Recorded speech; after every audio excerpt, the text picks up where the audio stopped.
তাহলে সালাত এত গুরুত্বপূর্ণ এই জন্যই যে ইসলামের মূল অংশই হচ্ছে সালাত।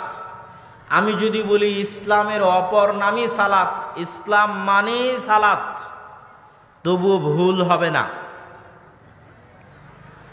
সালাত কি জন্য আল্লাহ সুবহানাহু ওয়া তাআলা মানুষের নিকটে এত কঠিন এবং এত কঠোরভাবে চান সেটাও বলবো। তার আগে আরো একটা জিনিস মনে রাখেন, সালাতের বিষয়ে সূক্ষ্ম। সকল ইবাদতের শর্ত আছে, শর্ত বাতিল হয়ে গেলে ইবাদত বাতিল, শর্ত নাই ইবাদত নাই।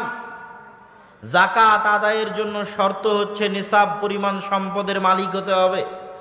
নিসাব পরিমাণ সম্পদের মালিক হতে পারেনি, যাকাত নাই, আদায় করতে হবে না। প্রত্যেক ইবাদতের জন্য শর্ত আছে। আপনাকে সিয়াম পালন করতে হলে সুস্থ শরীরের হতে হবে। অসুস্থ শরীর যদি হয়, চিরস্থায়ী রোগী যদি হয়, ফিদিয়া দিয়ে দিবে, সিয়াম পালন করা লাগবে না। শর্ত নাই, শর্ত বাতিল, তো ইবাদত আদায় করতে হবে না। বদল আছে, কাফফারা আছে, ফিদিয়া আছে, সব ব্যবস্থা আছে। কিন্তু সালাত এমন এক ব্যতিক্রম ইবাদত, সালাত এমন এক ব্যতিক্রম ইবাদত যার সকল শর্ত যদি বাতিল হয়ে যায় তবু সালাত বাতিল হবে না। সব শর্ত একসাথে যদি অনুপস্থিত থাকে, একসাথে নাই। সালাত আদায় করতে হলে পবিত্র হতে হয়।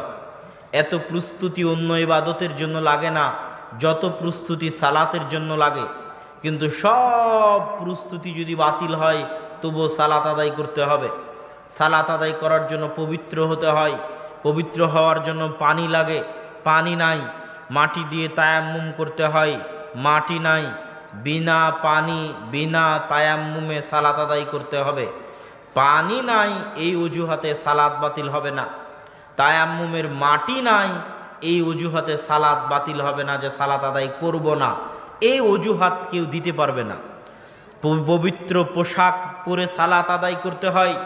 পবিত্র পোশাক যদি না থাকে, অপবিত্র পোশাকে সালাত আদায় করতে হবে।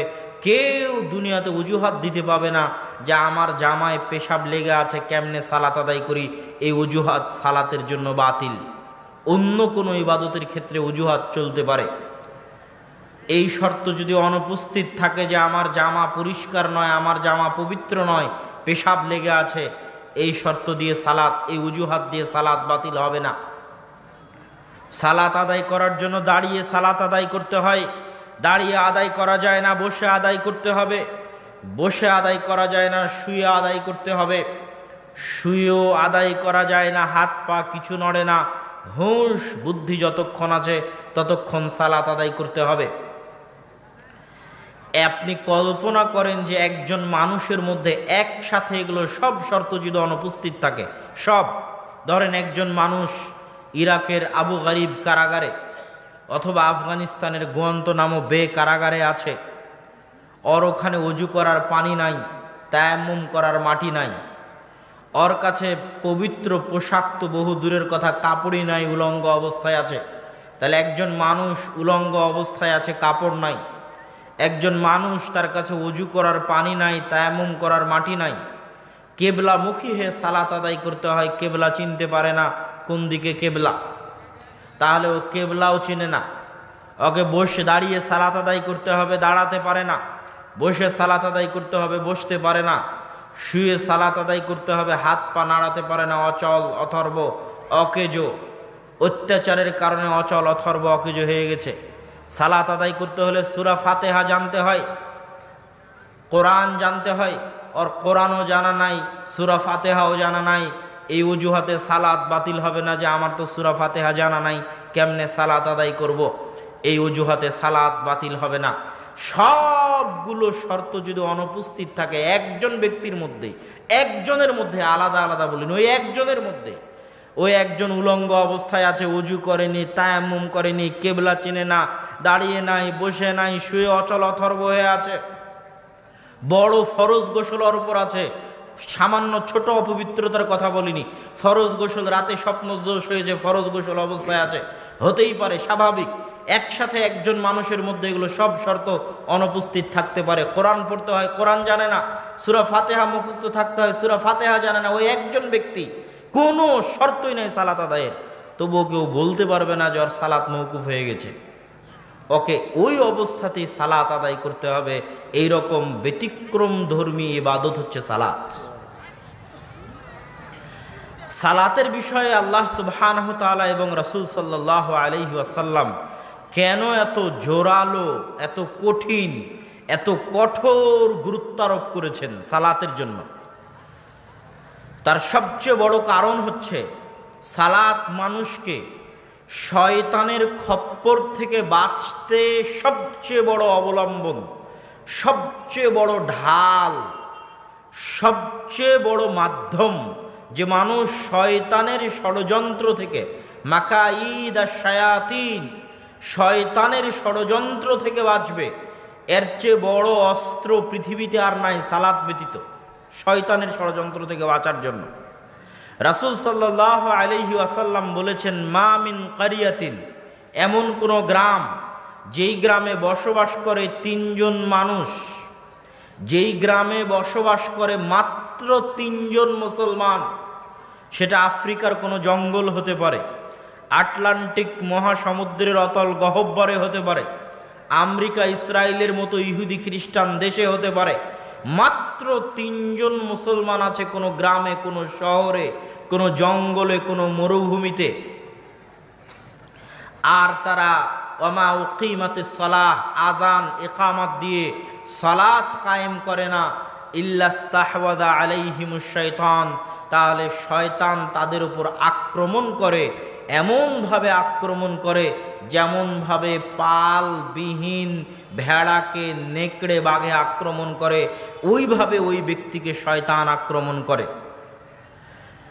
প্রথমত এই হাদিস বুঝার জন্য আপনাকে বুঝতে হবে যে শয়তানের অস্তিত্ব বাস্তব, কাল্পনিক নয়। শয়তানের অস্তিত্ব বাস্তব, কাল্পনিক নয়। শয়তানের অস্তিত্ব বাস্তব, কাল্পনিক নয়। পবিত্র কোরআন এবং হাদিসের পৃষ্ঠায় পৃষ্ঠায়, পাতায় পাতায় আল্লাহ সুবহানাহু ওয়া তাআলা এবং তার রাসূল মানুষকে শয়তান থেকে বাঁচাতে চেয়েছে, শয়তান থেকে সতর্ক করতে চেয়েছে। আমেরিকা, ইসরায়েল, ভারত আপনার অত বড় শত্রু নয় যত বড় শত্রু আপনার সাথে থাকা শয়তান। কেননা ওই আমেরিকা ইসরায়েলের সাথে কবে আপনার যুদ্ধ হবে আপনি জানেন না, কিন্তু আপনার সাথে যে শয়তান আছে ওর সাথে আপনার 24 ঘন্টার লড়াই, সকাল সন্ধ্যের লড়াই। এটা কাল্পনিক নয়, এটা বাস্তব। আল্লাহ সুবহানাহু ওয়া তাআলা পবিত্র কোরআনে শয়তানের কথা, আর রাসূল সাল্লাল্লাহু আলাইহি ওয়াসাল্লাম হাদিসে শয়তানের কথা এত বেশি পরিমাণে বলেছে যে শয়তানের উপর যদি আপনি বিশ্বাস না আনতে পারেন যে শয়তান বাস্তবে আছে, আপনি হেদায়েতের রাস্তা খুঁজে পাবেন না, বরং আপনি ধোঁকা খেতেই থাকবেন, ধোঁকা খেতেই থাকবেন।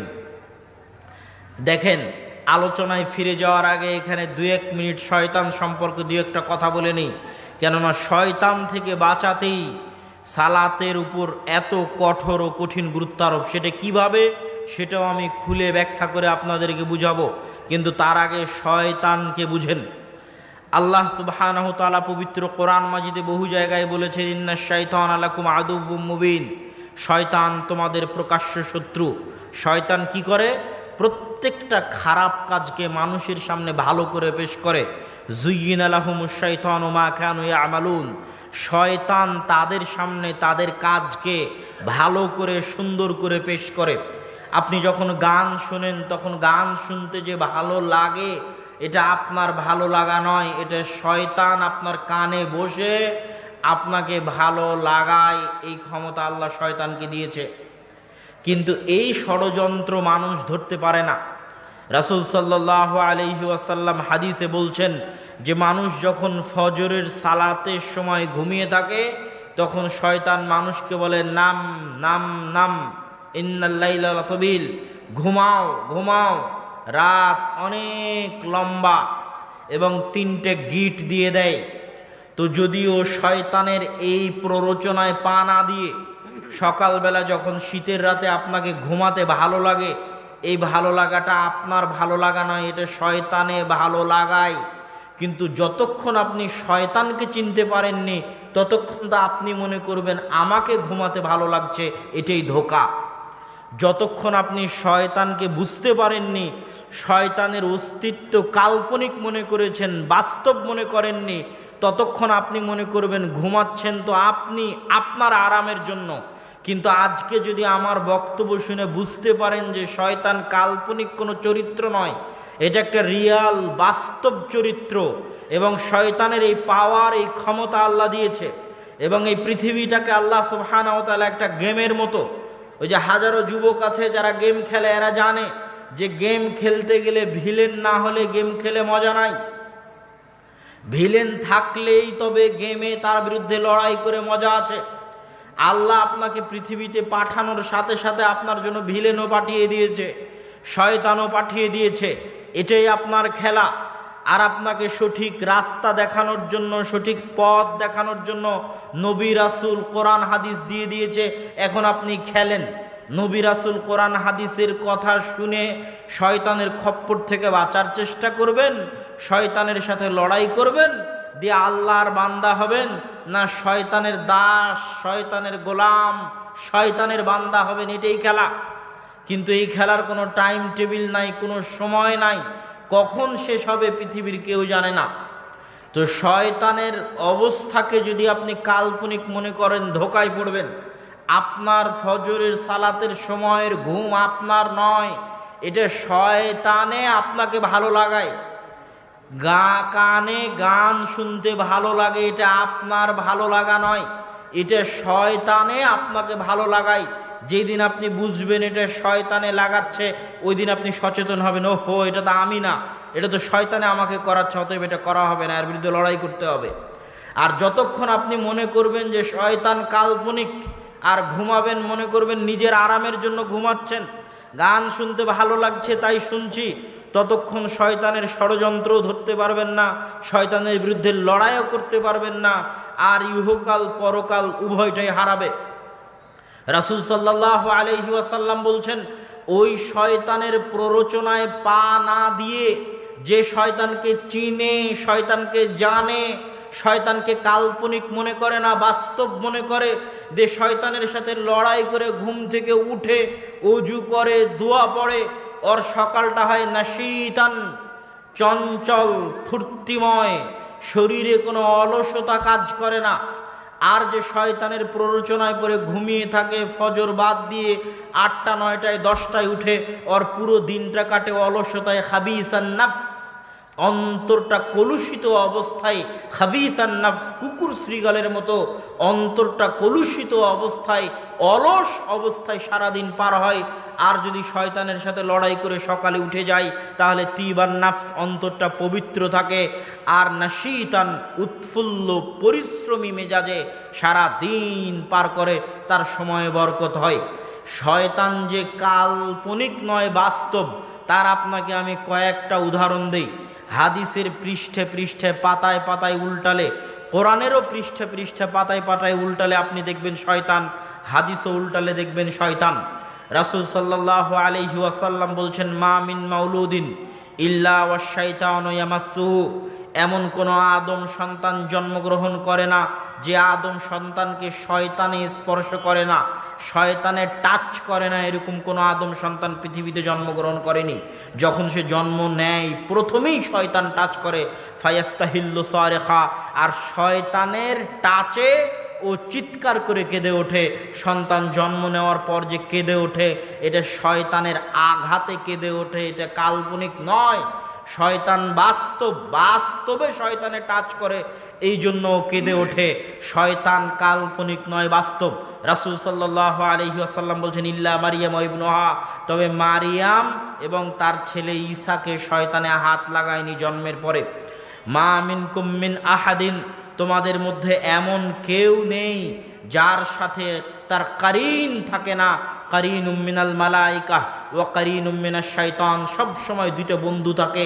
জন্মের পর থেকে প্রত্যেক মানুষের সাথে দুইটা বন্ধু থাকে। আমার সাথে আছে, আপনার সাথে আছে। এটা কাল্পনিক নয়, এটা বাস্তব। আপনি যখনই এটাকে বাস্তব বিশ্বাস করতে পারবেন তখন হেদায়েতের রাস্তা খুলে যাবে। আর যদি বাস্তব বিশ্বাস করতে না পারেন, হেদায়েতের রাস্তা কোনোদিন খুলবে না।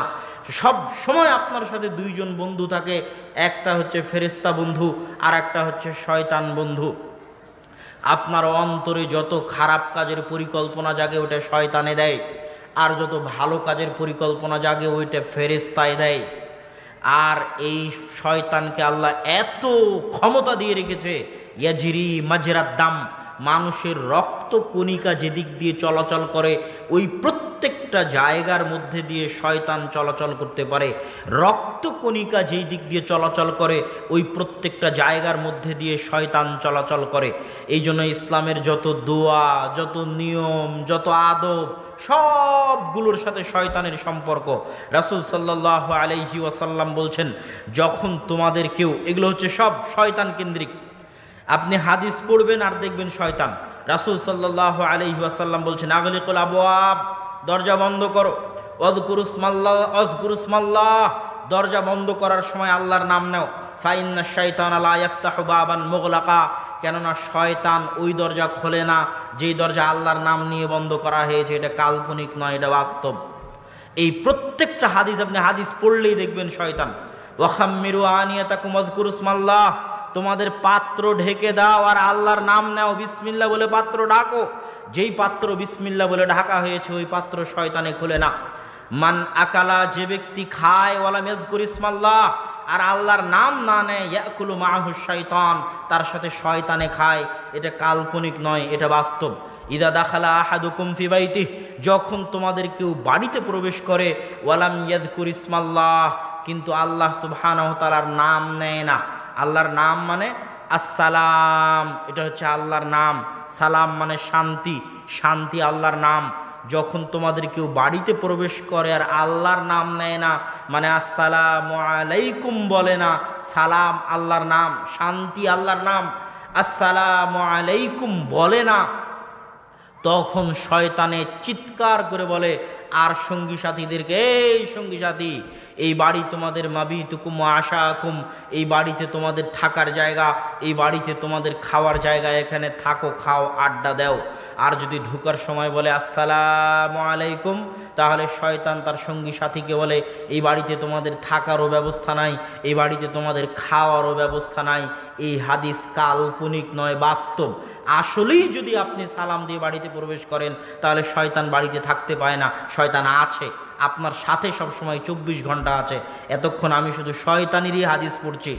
শয়তানের সাথে লড়াই করতে শিখাই সিরাতে মুস্তাকিমের রাস্তা পেয়ে যাওয়া। আর যে শয়তানকে চিনতে পারলো না, বুঝতে পারলো না, বিশ্বাস করতে পারলো না, অনুভব করতে পারলো না, শয়তানকে প্রকৃতভাবে বিশ্বাস করতে পারলো না, অনুভব করতে পারলো না, ও খারাপ কাজ করবে আর মনে করবে আমার আনন্দের জন্য করছি, খারাপ কাজ করবে আর মনে করবে আমার মজার জন্য করছি। কিন্তু ওর শত্রু ভিলেন, ওই যে আল্লাহ তৈরি করে দিয়েছে ইবলিস আর তার বাহিনী, ও যে ওকে প্ররোচনা দিয়ে ওয়াসওয়াসা দিয়ে করাচ্ছে, এটার মাথায় জীবনেও কাজ করবে না। এই জন্য শয়তান সম্পর্কে আমাদের জ্ঞান থাকতেই হবে। সম্মানিত উপস্থিতি, রাসূল সাল্লাল্লাহু আলাইহি ওয়াসাল্লাম শয়তান সম্পর্কে বলতে গিয়ে বলছেন, যখন তোমাদের ইদা তাইমা আহাদুকুম, যখন তোমাদের কেউ খায়, ফাসাকাতাত লুকমাতান, আর তার হাত থেকে কোনো লোকমা পড়ে যায়, মিয়াদি, ফাসাকাতাত লুকমাতুন মিন ইয়াদি, তার হাত থেকে কোনো লোকমা, কোনো দানা, খাদ্যের দানা পড়ে যায়, ফাল ইউমিত মা রাবাহু মিনহা, সে যেন ওই দানা উঠিয়ে দানার সাথে লেগে থাকা ময়লা ধুয়ে ফেলে সেটা আবার খেয়ে নেয়। ওয়ালা ইয়াদাহা লিশ-শাইতান, ওই দানাকে যেন শয়তানের জন্য না রাখে, ওই দানাকে যেন শয়তানের জন্য না রাখে। আর যখন তোমাদের কেউ খায় তখন যেন ইয়ালা আকায়াদা, তার হাত চেটে খায়। এই জন্য যে সে জানে না যে তার কোন দানাতে বরকত আছে, এটাকে যেন সে শয়তানের জন্য না রাখে। কোন দানায় বরকত আছে এটা সে জানে না। কি জন্য? ফাইন্না শাইতানা ইয়ারসুদুন নাস আলা কুল্লি শাইইন হাত্তা ইনদা মাতামিহ, শয়তান ওঁত পেতে থাকে মানুষের প্রত্যেকটা পদক্ষেপে। ইয়ারসুদুন নাস, আল্লাহ রাসূল বলছেন শয়তান ওঁত পেতে থাকে মানুষের প্রত্যেক প্রত্যেকটা পদক্ষেপে, এমনকি মানুষের খাবারের সময়ও শয়তান ওত পেতে বসে থাকে। যদি খাবার বিসমিল্লাহ বলে খেলো কিনা, ওত পেতে বসে আছে। ডান হাতে খেলো কিনা, ওত পেতে বসে আছে। যদি তোমাদের কেউ ডান হাতে না খায়, বাম হাতে খায়, তাহলে তার সাথে শয়তান খায়। রাসূল সাল্লাল্লাহু আলাইহি ওয়াসাল্লামের হাদিস। ওয়াল্লাহি, আল্লাহর কসম, এগুলো একটাও কাল্পনিক কথা নয়। প্রত্যেকটা বাস্তবে শয়তান এই কাজগুলো করে। বাস্তবে শয়তান আপনার খাবার টেবিলে বসে আছে, আপনার কার্যক্রম ওত পেতে বসে সে পর্যবেক্ষণ করছে এবং দেখছে, এবং যেখানেও সুযোগ পাবে ওখানেও আপনার উপর হামলা করবে।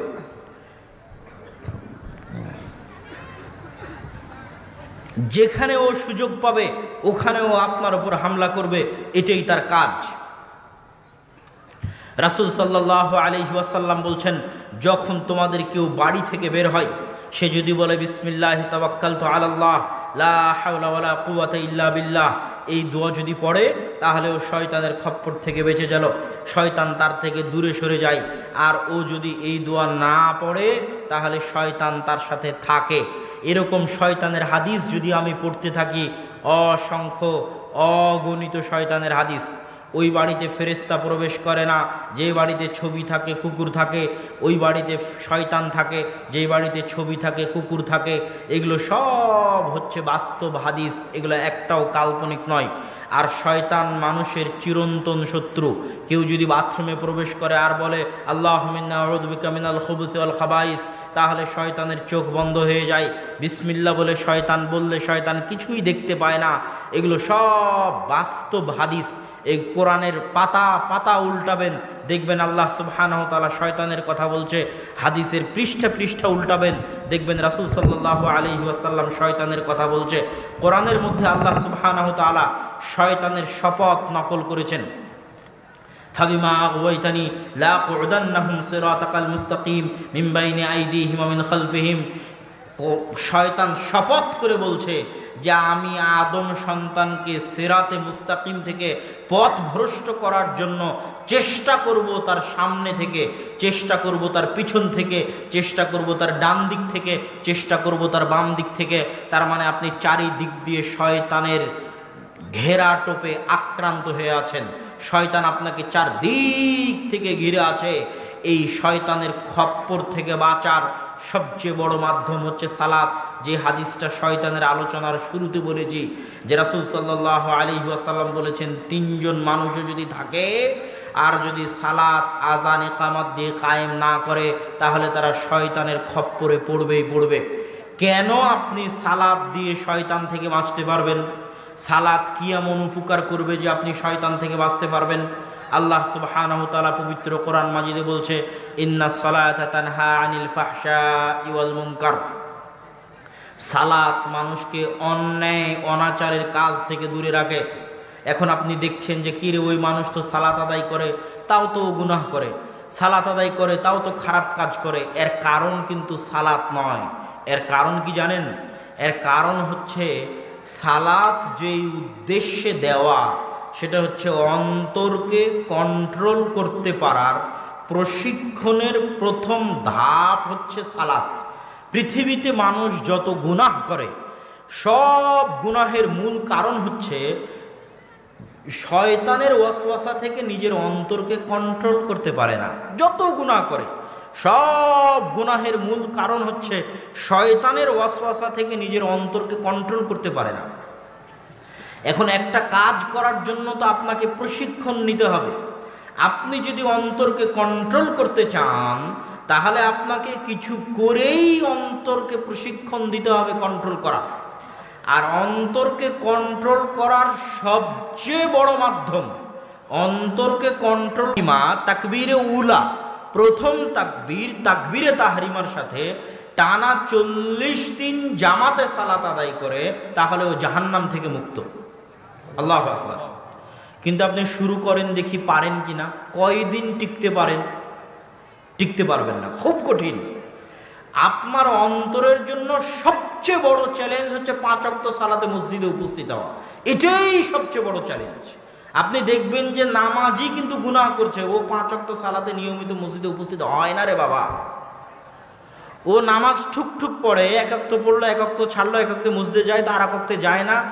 নিয়মিত 5 ওয়াক্ত সালাতে মসজিদে উপস্থিত হওয়া, এটা আপনার অন্তরের জন্য সবচেয়ে বড় চ্যালেঞ্জ। আর ওই যে 40 দিন টানা আপনি 5 ওয়াক্ত সালাত তাকবীরে তাহরিমা সহ পড়লেন, এটা যেন আপনার অন্তরকে প্রশিক্ষণ দেওয়ার প্রথম ধাপ কমপ্লিট করে ফেললেন। আর আপনার অন্তরকে যখন আপনি এতখানি কাবু করতে পেরেছেন যে 5 ওয়াক্ত সালাতে মসজিদে নিয়ে যেতে পারছেন অন্তরকে, তাহলে অন্য গুনাহ থেকে অন্তরকে কন্ট্রোল করার ক্ষমতা অটোমেটিক আপনার মধ্যে চলে আসবে। আমি মনে হয় বুঝাতে পারিনি আপনাদেরকে। আমি যদি বুঝাতে না পারি তাহলে এটা আমার ব্যর্থতা। ওই যে মুসল্লি পাপে লিপ্ত আছে, পাপ করছে, ও নিয়মিত 5 ওয়াক্ত সালাত মসজিদে জামাতের সাথে আদায় করে না, এই জন্য এখনো আর নামাজ ওকে গুনাহ থেকে বিরত রাখতে পারেনি। অন্তরকে প্রশিক্ষণের প্রথম ধাপ নিয়মিত 5 ওয়াক্ত সালাত মসজিদে উপস্থিত করার মতো এই চ্যালেঞ্জ মোকাবেলা করা। আর অন্তরকে প্রশিক্ষণের শেষ ধাপ, অন্তরকে প্রশিক্ষণের শেষ ধাপ সালাতুর রাজুলি ফি জাওফিল লাইল ওয়ান নাসু নিয়াম, রাতের অন্ধকারে মানুষের সালাত, যখন অন্য মানুষে ঘুমন্ত।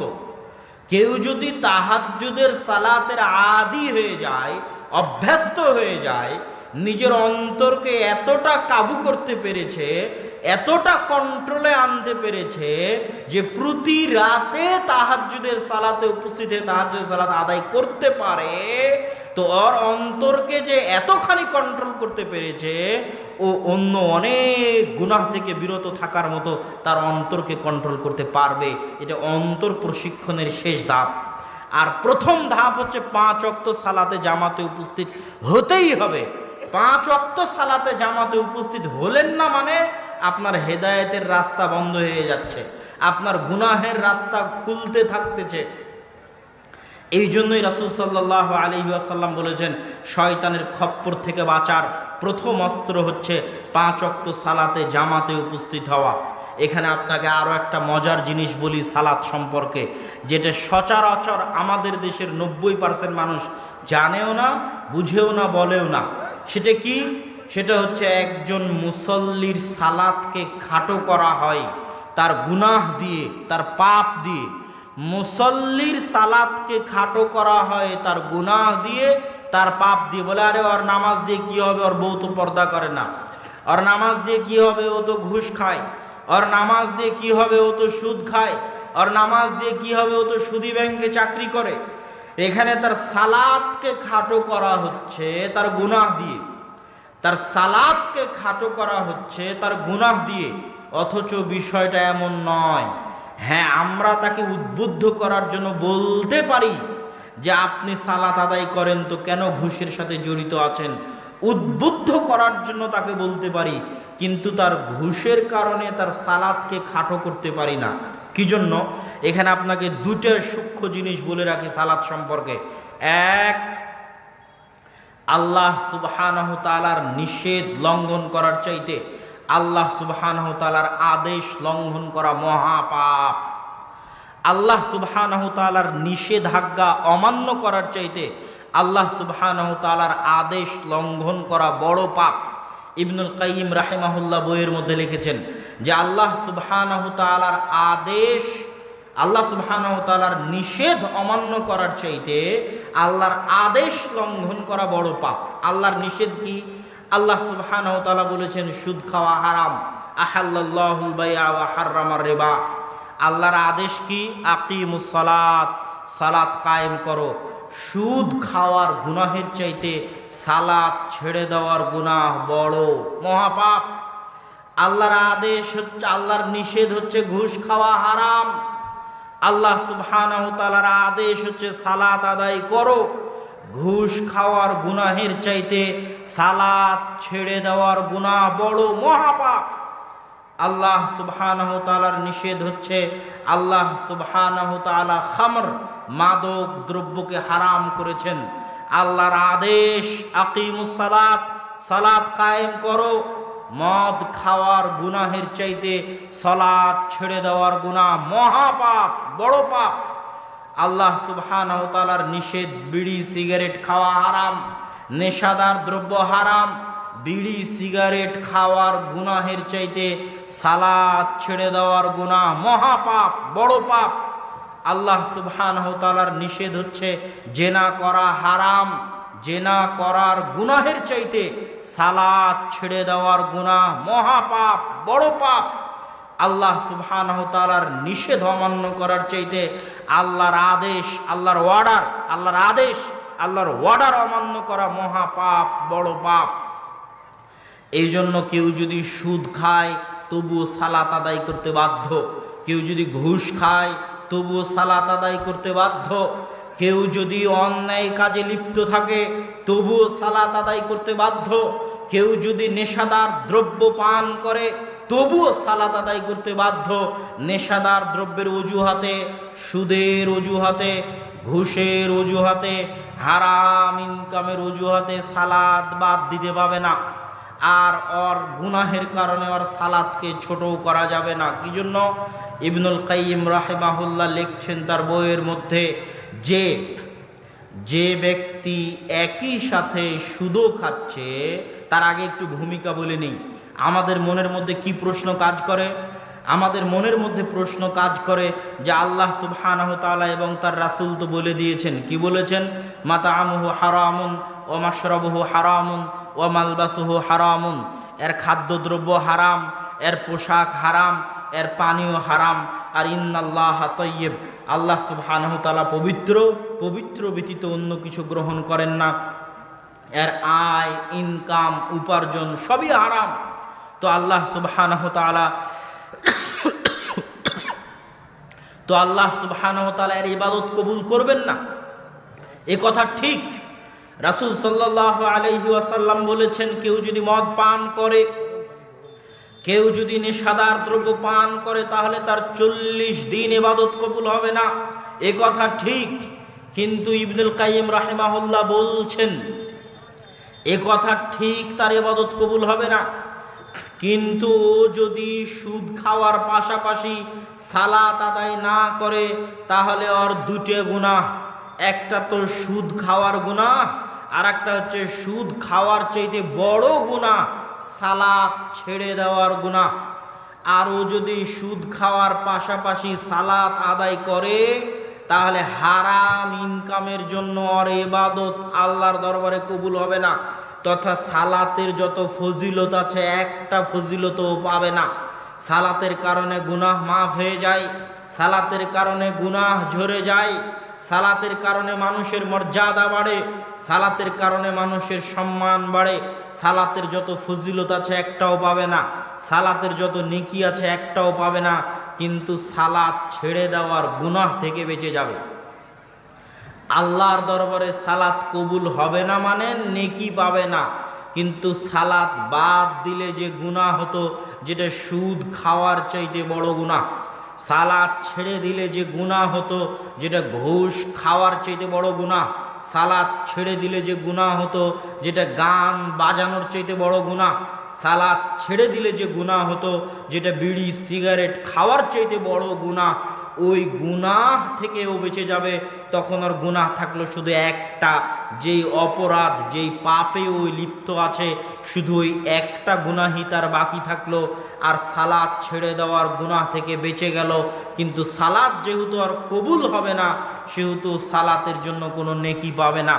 আমি আপনাদেরকে সালাতের গুরুত্ব বুঝাতে পারছি কিনা আমি জানি না, তবে এতটুকু আপনাদেরকে স্পষ্ট করতে চাই যে আপনি যত বড় অপরাধী হন, আপনি যত বড় পাপী হন, আপনার জামা যত অপবিত্র থাক, আপনার কোনো দোয়া দরুদ মুখস্থ নাই, আপনার কোনো সূরা ফাতিহা, কোনো কোরআনের তেলাওয়াত মুখস্থ নাই, আপনার মুখে দাড়ি নাই, মাথায় টুপি নাই, পরনে কাপড় নাই, আর 24 ঘন্টা আপনি গুনাহে লিপ্ত, তবুও আপনি সালাত ছাড়তে পাবেন না।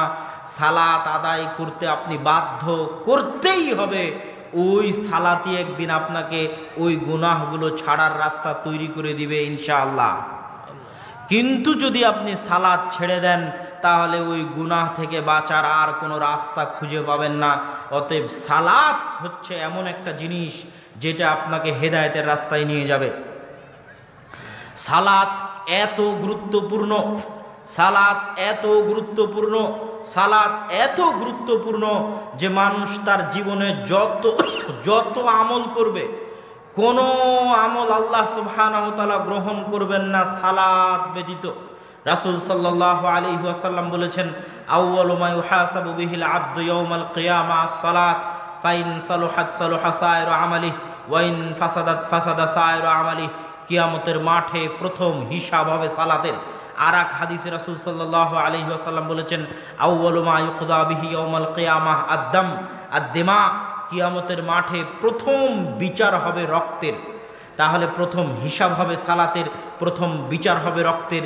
বিচার আর হিসাব এক নয়, বিচার আর হিসাব এক নয়, বিচার আর হিসাব এক নয়। বিচারে কোনো আপোষ নাই, হিসাবে আপোষ হতে পারে। বিচারে কোনো আপোষ নাই, হিসাবে আপোষ হতে পারে। বিচার মানে সারা পৃথিবীর মানুষ, জজ কোর্ট, হাইকোর্ট, উচ্চ আদালত, বিচার, সালিশ, পাড়া, গ্রাম, চেয়ারম্যান, এমপি, মেম্বার, মন্ত্রী, কোথাও তার ন্যায় বিচার পায়নি।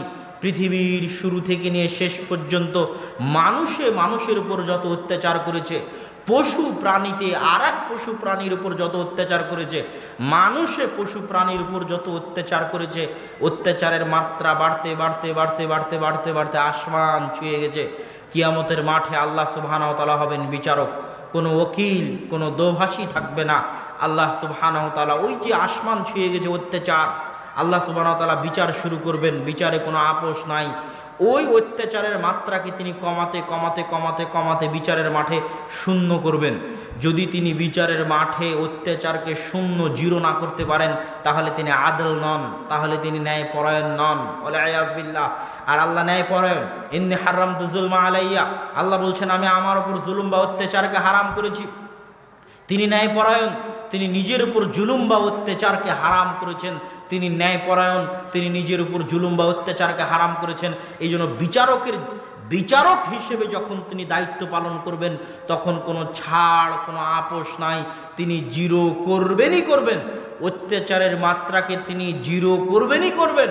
এমনকি অশিংওয়ালা ছাগলকে শিং দিয়ে, দুনিয়াতে যেই ছাগলের শিং ছিল ওকে মারার জন্য বলবেন, বলে আল্লাহ সুবহানাহু ওয়া তাআলা এইভাবে অত্যাচারের মাত্রাকে জিরো করবেন। এটা বিচার। আর এই বিচারের প্রথম বিচার হবে হত্যার। এই বিচারের প্রথম বিচার হবে রক্তের। কে কাকে দুনিয়াতে হত্যা করেছে, নিহত ব্যক্তি হত্যাকারীর ঘাড় ধরে আল্লাহর দরবারে নিয়ে আসবে, আল্লাহ এ আমাকে হত্যা করেছে। এটা আল্লাহর বিচার। এখানে কোনো ছাড় নাই, এখানে কোনো মাফ নাই, এখানে কোনো আপোষ নাই। আর হিসাব হচ্ছে আল্লাহ আপনাকে করতে বলেছিল, আপনি করেননি। আল্লাহ আপনাকে সালাত আদায় করতে বলেছিল, দান করতে বলেছিল, যাকাত দিতে বলেছিল, কোরআন তেলাওয়াত করতে বলেছিল। এগুলো সব হিসাব। তো এই সব হিসাবের প্রথম হিসাব হবে সালাতের। যদি সালাত আপনি ঠিক মতো দিতে না পারেন, তাহলে অন্য আর একটাও আল্লাহ সুবহানাহু ওয়া তাআলা দেখবেন না। তুমি সালাতের হিসাবই ঠিক করনি, অন্যগুলো দেখে কি লাভ? আমি তো তোমাকে যে আদেশ দিয়েছি করার জন্য, তার সবচেয়ে বড় একমাত্র আদেশ হচ্ছে সালাত। কিছুই যদি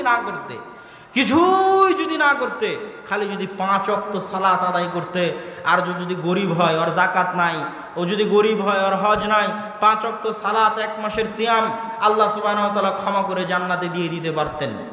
আশা করা যায় ইনশাআল্লাহ। জান্নাতে যাওয়া অত কঠিন কিছু নয়। শুধুই যদি 5 ওয়াক্ত সালাত আদায় করতে, আল্লাহ রাসূল বলছেন এই দেখো তোমরা যদি জান্নাতীকে দেখতে চাও তাহলে একে দেখো। ও কিছুই বলেনি, খালি বলেছে আল্লাহ রাসূল আপনি যা বলেছেন ফরজ কাজ, এই ফরজ ব্যতীত এর কমও করব না, এর বেশিও করব না। এই জন্য আপনারা আর একটা জিনিস মনে রাখবেন, আহাব্বুল আমাল ইনদাল্লাহ আল ফারাইজ। আল্লাহর নিকটে সবচেয়ে প্রিয় হচ্ছে ফরজ। আল্লাহ যেটাকে আপনাকে ফরজ করেছেন ওটা সবচেয়ে প্রিয়। কোটি টাকা দান করার চাইতে জোহরের সালাত জামাতে আদায় করা আল্লাহর নিকটে বেশি প্রিয়।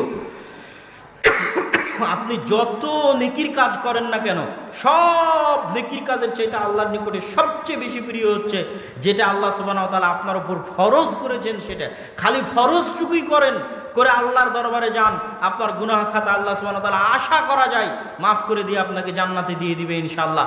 কিন্তু সালাতই যদি আদায় না করেন, আর যত এদিক ওদিক যান, এটা করেন সেটা করেন, কিছুই আর কিয়ামতের মাঠে কাজে আসবে না। সালাত এত গুরুত্বপূর্ণ, সালাত এত জরুরি, সালাত এত প্রয়োজনীয়।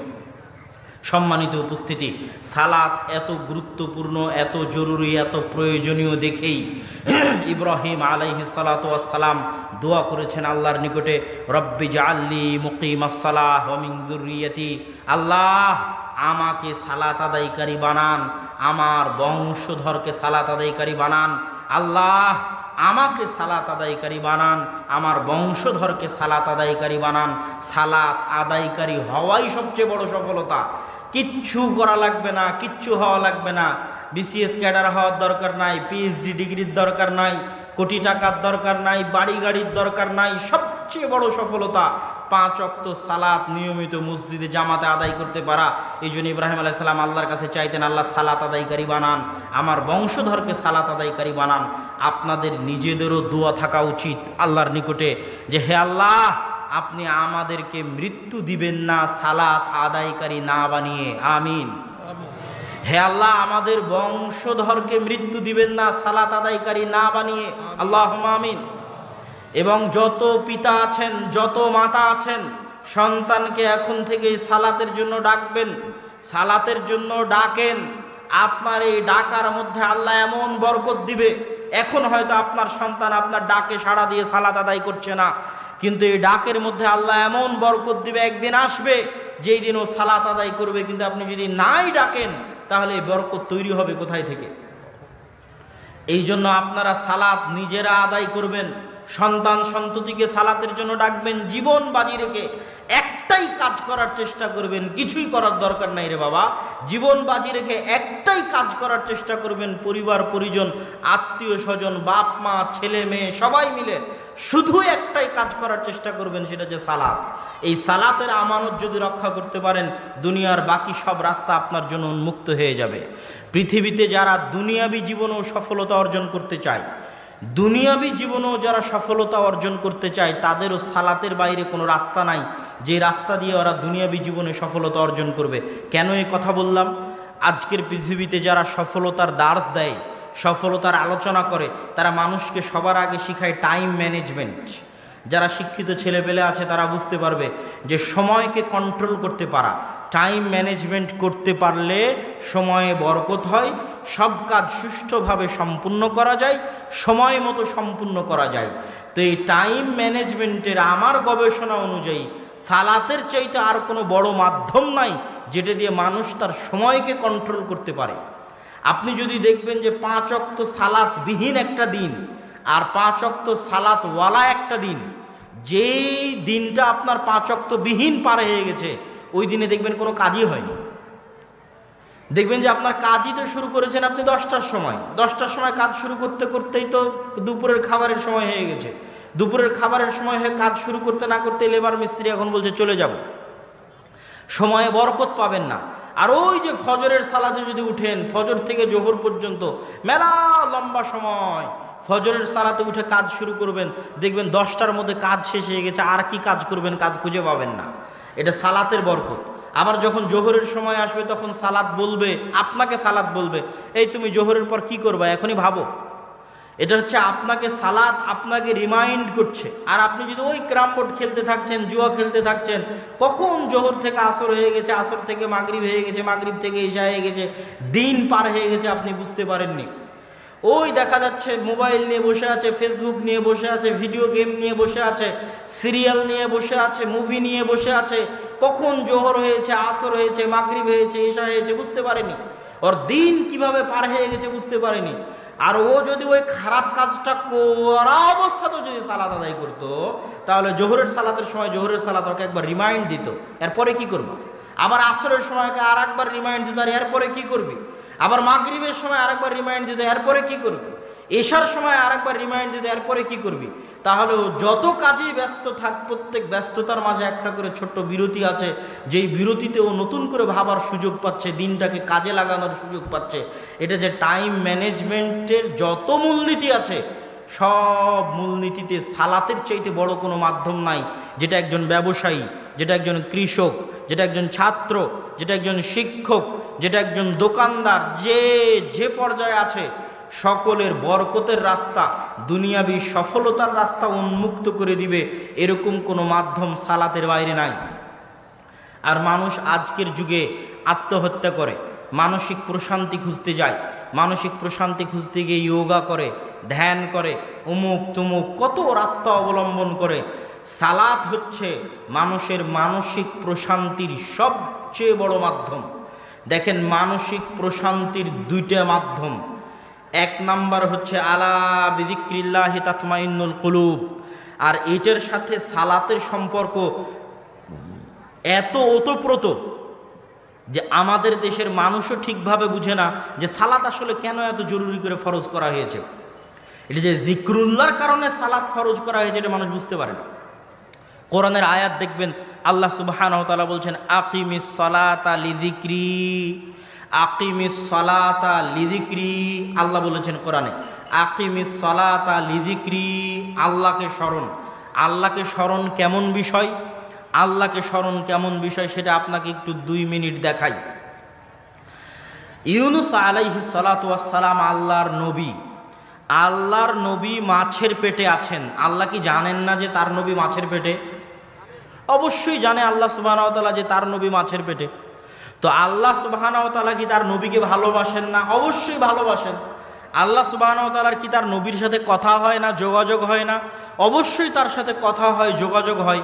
আল্লাহ জানেন তার নবী মাছের পেটে, আল্লাহ তার নবীকে ভালোবাসেন, আল্লাহর সাথে তার নবীর যোগাযোগ হয়, কথা হয়। তারপরও আল্লাহ বলছেন যে ইউনুস যদি মাছের পেটে আমাকে না ডাকতো, আমাকে না স্মরণ করত, তাহলে আমার নবী হওয়ার পরও, আমি এটা জানার পরও যে ইউনুস মাছের পেটে, কিয়ামত পর্যন্ত তাকে মাছের পেট থেকে বের করতাম না। আল্লাহু আকবার। তাহলে আল্লাহ তার নবীর কাছেও চান যে তার নবী তাকে বিপদে পড়ে ডাকুক। লা ইলাহা ইল্লা আনতা সুবহানাকা ইন্নী কুনতু মিনাজ জালিমিন, এই আয়াতের পরে কোরআনে আল্লাহ সুবহানাহু ওয়া তাআলা এই কথা বলেছেন। মুসা আলাইহিস সালাতু ওয়াস সালামকে আল্লাহ সুবহানাহু ওয়া তাআলা বলছেন ইযহাব ইলা ফিরআউন, যাও ফেরাউনের নিকটে, দাওয়াত দাও ফেরাউনকে। মুসা আলাইহিস সালাতু ওয়াস সালাম অজুহাত আল্লাহর সামনে পেশ করলেন, মুখ পুড়ে গেছে, কথা ভালো করে বলতে পারি না, আমার ভয় হয় আমার সাথে একজন পরামর্শ দানকারী দেন, যাতে সে আমাকে পরামর্শ দিতে পারে এবং আমার জন্য শক্তি হিসেবে কাজ করে। যখন মুসা আলাইহিস সালাতু ওয়াস সালাম আল্লাহকে বললেন যে আমার জিহ্বা কাজ করে না, তখন আল্লাহ চাইলে সাথে সাথেই মুসা আলাইহিস সালাতু ওয়াস সালামের জিহ্বা ঠিক করে দিতে পারতেন। আল্লাহ জানছেন যে মুসার জিহ্বা এতদিন থেকে পড়ে আছে, এতদিনেও আল্লাহ মুসা আলাইহিস সালামের জিহ্বা ঠিক করে দেননি। যখন মুসা আলাইহিস সালাতু ওয়াস সালাম বলছেন আমার জিহ্বায় সমস্যা, তখনও আল্লাহ সুবহানাহু ওয়া তাআলা মুসা আলাইহিস সালামের জিহ্বা ঠিক করে দেননি। আল্লাহ আবার পাল্টা মুসা আলাইহিস সালামকে বলছেন, মুসা আলাইহিস সালাম জিহ্বা যদি ঠিক করতে চান তাহলে আমার কাছে দোয়া করেন, রব্বি শরহ লি সদরি ওয়া ইয়াসসির লি আমরি ওয়াহলুল উকদাতাম মিন লিসানি ইয়াফকাহু কওলি। যেখানে আল্লাহর সাথে নবীর রানিং কথোপকথন হচ্ছে, আল্লাহ জানছে নবীর এই সমস্যা, আল্লাহ নবীকে দাওয়াত দেওয়ার জন্য পাঠাচ্ছে, নবীও বলছে আমার এই সমস্যা, সেখানে আল্লাহ আবার পাল্টা নবীকে বলছে আমার কাছে চাইতে হবে। আল্লাহু আকবার। তো নবী যখন এবার পাল্টা আল্লাহ সুবহানাহু ওয়া তাআলার কাছে আল্লাহর শিখিয়ে দেওয়া দোয়া অনুযায়ী বলল, তখন এবার আল্লাহ সুবহানাহু ওয়া তাআলা নবীর জিহ্বা ঠিক করে দিলেন। তাহলে এইটা হচ্ছে আল্লাহ সুবহানাহু ওয়া তাআলার যিকির, আল্লাহ সুবহানাহু ওয়া তাআলার স্মরণ, আল্লাহ সুবহানাহু ওয়া তাআলার ডাক, আল্লাহ সুবহানাহু ওয়া তাআলার আহ্বান। এটা কিভাবে মানুষের অন্তরের সাথে সম্পৃক্ত, কেন মানুষের আত্মিক প্রশান্তি আল্লাহর স্মরণে নিহিত আছে?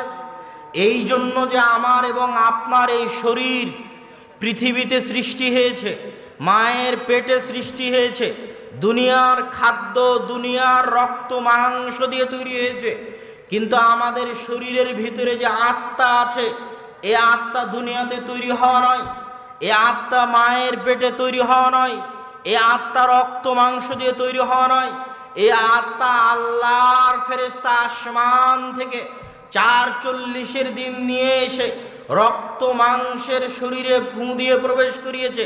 এটা সে আত্মা যে আত্মা আসমান থেকে এসেছে, দুনিয়াতে তৈরি হওয়া নয়। আর এই আত্মা সে আত্মা যে আত্মা আল্লাহর সামনে শপথ করেছে, আলাস্তু বিরব্বিকুম ক্বালু বালা, আমি কি তোমাদের প্রতিপালক নই? তখন আত্মা বলেছে, হ্যাঁ আপনি আমাদের প্রতিপালক।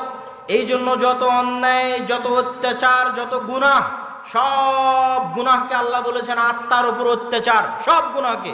আল্লাহুম্মা ইন্নী যালামতু নাফসি, এই দোয়ার অনুবাদ এটা নয় যে আল্লাহ আমি গুনাহ করেছি মাফ করে দেন। এই দোয়ার অনুবাদ হচ্ছে আল্লাহ আমার আত্মার উপর অত্যাচার করেছি আমি শয়তানের ওয়াসওয়াসায়। রব্বানা যালামনা আনফুসানা, এই আয়াতের অর্থ এটা নয় যে আল্লাহ আমি গুনাহ করেছি আমাকে মাফ করে দেন। এই আয়াতের অর্থ হচ্ছে আল্লাহ আমি আমার আত্মার উপর অত্যাচার করেছি, যে আত্মা আসমান থেকে এসেছে, দুনিয়াতে সৃষ্টি হওয়া নয়। কিন্তু দুনিয়ার এই রক্ত মাংসের শরীরে আসার পর শয়তানের প্ররোচনায় পড়ে ওই আত্মার উপর অত্যাচার করেছি। এটা অত্যাচার। এই অত্যাচারিত আত্মা কাঁদে, এই অত্যাচারিত আত্মা কষ্টে থাকে, এই অত্যাচারিত আত্মা হতবিহব্বল থাকে, এই অত্যাচারিত আত্মা হতাশাগ্রস্ত থাকে, বিষাদগ্রস্ত থাকে। আপনি পাল্টা প্রশ্ন করবেন, কই আব্দুল্লাহ ভাই, আমি তো বুঝতে পারি না, যে আমি তো নামাজ কালামও পড়ি না, আমি তো মদ জুয়া আড্ডা সব খেলি, কই আমার আত্মার উপর যে অত্যাচার হচ্ছে এটা তো আমি বুঝতে পারি না। আমি আপনাকে পাল্টা বলবো, আপনার আত্মার উপর যে আপনি অত্যাচার করছেন এটা বুঝার জন্য আপনি কোনোদিন সময় দিতে পারেননি। কেন সময় দিতে পারেননি? আবার কোরআনের আয়াত থেকে সমাধান নেই।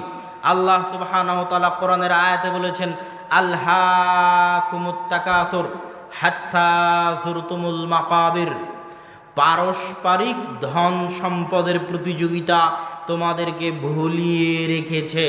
কি ভুলিয়ে রাখা? আলহা শব্দের অর্থ কি? ছোট বাচ্চা যখন মায়ের দুধের জন্য কাঁদে, তখন আপনি ছোট বাচ্চাকে ভুলিয়ে রাখেন যেন মায়ের দুধ না চায়, ঝুনঝুনি দিয়ে ভুলিয়ে রাখেন, মোবাইল বাজিয়ে ভুলিয়ে রাখেন, বাইরে নিয়ে গিয়ে ভুলিয়ে রাখেন, হাসি খেল তামাশার মাধ্যমে ভুলিয়ে রাখেন। ওই যে ছোট বাচ্চাকে আপনি খেলনা দিয়ে, মোবাইল দিয়ে, ঝুনঝুনি দিয়ে কোনো একটা কিছু থেকে ভুলিয়ে রাখতেছেন, দুনিয়ার চাকচিক্য, দুনিয়ার মোহ আপনাকে ওইভাবে ভুলিয়ে রেখেছে আপনার মৃত্যু থেকে, আপনাকে ওইভাবে ভুলিয়ে রেখেছে আপনার কবর থেকে, আপনাকে ওইভাবে ভুলিয়ে রেখেছে আপনার মৃত্যু থেকে। ওই যুবক তো রাত্রে ঘুমাতে ঘুমাতে মোবাইল চালিয়েছে, ঘুম থেকে উঠে আবার মোবাইলে হাত দিয়েছে, তাহলে ও কখন তার আত্মাকে সুযোগ দিল এটা বুঝার জন্য যে ও তার আত্মার উপর অত্যাচার করছে? ওকে তো আলহাকুমুত তাকাসুর হাত্তা যুরতুমুল মাকাবির, ওর মোবাইল ওকে ভুলিয়ে রেখেছে যে ও একদিন মারা যেতে পারে, ওর গান বাজনা ওকে ভুলিয়ে রেখেছে ও একদিন মারা যেতে পারে, ওর মুভি সিনেমা জুয়া তাস ওকে ভুলিয়ে রেখেছে যে ও একদিন মারা যেতে পারে, আর মৃত্যু নিশ্চিত, এই মৃত্যু থেকে ওকে ভুলিয়ে রেখেছে। যখনই আপনাকে আমি চ্যালেঞ্জ দিয়ে বলছি, আপনি একটা সেকেন্ড আপনার আত্মাকে সময় দেন না, একটা সেকেন্ড সময় দেন নির্জন রাত্রিতে, মোবাইল বন্ধ করে দিয়ে, পৃথিবীর মানুষজন, স্ত্রী পুত্র আত্মীয় স্বজন ধন সম্পদ সব কিছু থেকে আলাদা হয়ে একটা সেকেন্ড আপনার আত্মাকে সময় দিয়ে দেখেন, আপনার চোখ দিয়ে যদি পানি না বের হয়েছে, আপনার আত্মার উপর অত্যাচার করার কারণে, আপনার মৃত্যুর স্মরণে, নিশ্চিত মৃত্যুর স্মরণে আপনার চোখ দিয়ে যদি পানি না বের হয়েছে, তাহলে আপনি মনে করবেন যে আমি আলোচনা আপনাদেরকে ভুল বুঝিয়েছি, কোরআন হাদিস আমি ভুল বুঝেছি, কোরআন হাদিস আমি সঠিকভাবে বুঝতে পারিনি। আপনি আপনার আত্মাকে সময় দেন না। আলহাকুমুত তাকাসুর, আপনার মৃত্যুকে আপনি শয়তানের ধোকায় পড়ে সবসময় ভুলে থাকার চেষ্টা করেন যে আমি মারা যাব। মানুষ আপ্রাণ চেষ্টা করে এটা ভুলে থাকার যে মানুষ মারা যাবে। রাত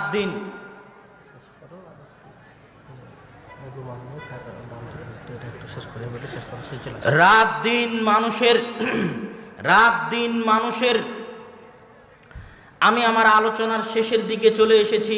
আমি বলছিলাম যে আত্মার খোরাক হচ্ছে সালাত।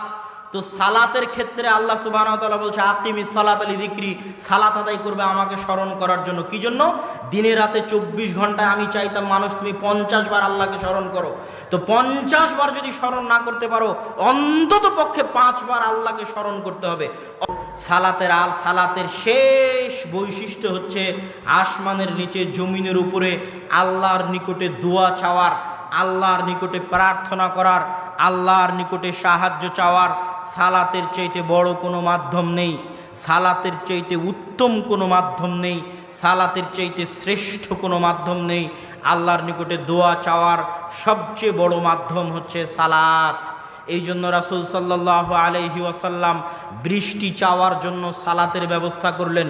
এই জন্য রাসূল সাল্লাল্লাহু আলাইহি ওয়াসাল্লাম চন্দ্রগ্রহণের বিপদ থেকে বাঁচতে সালাতের ব্যবস্থা করলেন। এই জন্য রাসূল সাল্লাল্লাহু আলাইহি ওয়াসাল্লাম জানাজার ব্যক্তি, মৃত ব্যক্তির দোয়া করার জন্য সালাতের ব্যবস্থা করলেন। প্রত্যেকটা পর্বে দেখবেন সালাতের ব্যবস্থা। মারিয়াম আলাইহাস সালাতু ওয়াস সালামকে দেখে জাকারিয়ার সন্তানের ইচ্ছা হলো, সন্তানের জন্য দোয়া করবেন, সালাতে দাঁড়িয়ে গেলেন। সারা আলাইহাস সালাতু ওয়াস সালাম বিপদে পড়েছেন, পৃথিবীতে সাহায্য করার মতো কেউ তখন নাই যে সাহায্য করতে পারে, আল্লাহর সাহায্যের দরকার, সাহায্যের জন্য সালাতে দাঁড়িয়ে গেলেন। তো আল্লাহর সাহায্য পাওয়ার সবচেয়ে বড় মাধ্যম হচ্ছে সালাত। এই বলে আজকের আলোচনার শেষের দিকে চলে আসি। আজকের আলোচনার যে জালসা, যে আয়োজন, এই আয়োজনে আপনাদের সহযোগিতার হাত, দানের হাত আপনারা বাড়িয়ে দিবেন। আর দানের কথা বলতে গিয়ে আমি ছোট্ট একটা আয়াত বলেই মানুষকে বুঝাতে চাই দানের কথা। মিম্মা রাযাকনাহুম ইউনফিকুন, আল্লাহ বলেনি আপনার টাকা দান করতে হবে। গোটা কোরআনে কোথাও আল্লাহ সুবহানাহু ওয়া তাআলা বলেনি যে আপনি আপনার টাকা দান করবেন। সব জায়গায় আল্লাহ বলেছেন রাযাকনা, তোমার পকেটে যে টাকা আছে ওটা আমার দেওয়া রিজিক। 500 বিঘা সম্পত্তির মালিক হলেও ওটা আমার দেওয়া রিজিক। 100 তলা বিল্ডিংয়ের মালিক হলেও এটা আমার দেওয়া রিজিক। আল্লাহ কোথাও বলেননি যে আপনি আপনার টাকা দান করেন। রাযাকনা মিম্মা রাযাকনাহুম ইউনফিকুন, আমরা রিজিক হিসেবে দিয়েছি, আমি আল্লাহ আমার দেওয়া রিজিক, ওই রিজিক থেকে আমার রাস্তায় দান করো, আমি তোমার ধন সম্পদ আরও বাড়িয়ে দিব। তো আপনাদের মধ্যে যারা যাবে রুমাল হাতে করে আপনারা তাদের সহযোগিতা করার চেষ্টা করবেন। আলোচনার শেষের দিকে এসে কয়েকটি দাওয়াত আপনাদের উদ্দেশ্যে।